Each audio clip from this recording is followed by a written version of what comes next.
தென்கொரிய அதிபர் லீ J Myung மேற்கொள்ளும் இந்த இந்திய அரசுமுறை பயணம் இரு நாடுகளுக்கும் இடையிலான உறவில் ஒரு முக்கியமான கட்டத்தை எட்டியுள்ளது.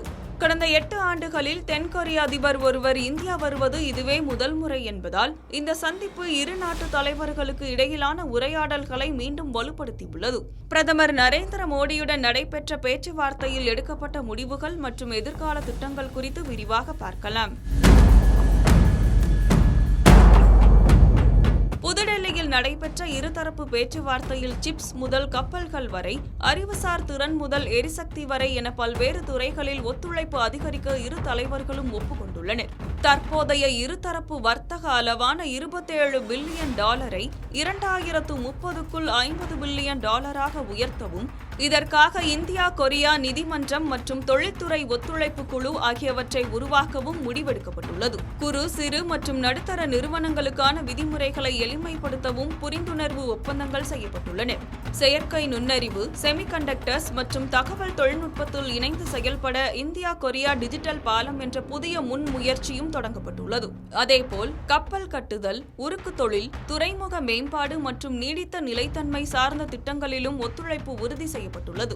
கலாச்சார ரீதியாக இந்தியாவில் K-pop மற்றும் கொரிய தொடர்களான K-டிராமாக்கள் இளைஞர்களிடையே பெற்றுள்ள வரவேற்பை பிரதமர் மோடி சுட்டிக்காட்டினார். மொழியை தாண்டி BTS, பிளாக்பிங்க் போன்ற குழுக்களின் இசை இந்தியர்களை கவர்ந்துள்ளதையும், இது இசை மட்டுமின்றி ஃபேஷன் மற்றும் சரும பராமரிப்பு முறைகளிலும் தாக்கத்தை ஏற்படுத்தியுள்ளதையும் அவர் குறிப்பிட்டார். இதேபோல் கொரியாவில் இந்திய சினிமா மற்றும் கலாச்சாரத்தின் மீதான ஈடுபாடு வளர்ந்து வருவதை அதிபர் லீயும் பாராட்டியுள்ளார். இந்த கலாச்சார தொடர்பை மேலும் வலுப்படுத்த 2028ஆம் ஆண்டில் இந்தியா தென்கொரியா நட்புறவு விழா நடத்தப்படும் என்று அறிவிக்கப்பட்டுள்ளது. உலகளாவிய சூழலில் இந்தோ பசிபிக் பிராந்தியத்தில் அமைதி மற்றும் ஸ்திரத்தன்மையை உறுதி செய்ய வேண்டியதன் அவசியத்தை வலியுறுத்திய இரு தலைவர்களும் தென்கொரியா சர்வதேச சூரிய சக்தி கூட்டணியில் இணைந்ததை வரவேற்றனர். மேலும் இந்தோ பசிபிக் கடல்சார் முன்முயற்சியிலும் இரு நாடுகளும் இணைந்து செயல்பட உள்ளன. உலகளாவிய சவால்களை எதிர்கொள்ள சர்வதேச அமைப்புகளில் சீர்திருத்தங்கள் அவசியம் என்பதில் இருதரப்பும் ஒருமித்த கருத்தை எட்டியுள்ளன. திரைப்படம், அனிமேஷன் மற்றும் கேமிங் போன்ற ஆக்கப்பூர்வமான துறைகளிலும் புதிய வாய்ப்புகளை உருவாக்க இரு நாடுகளும் முடிவெடுத்துள்ளன.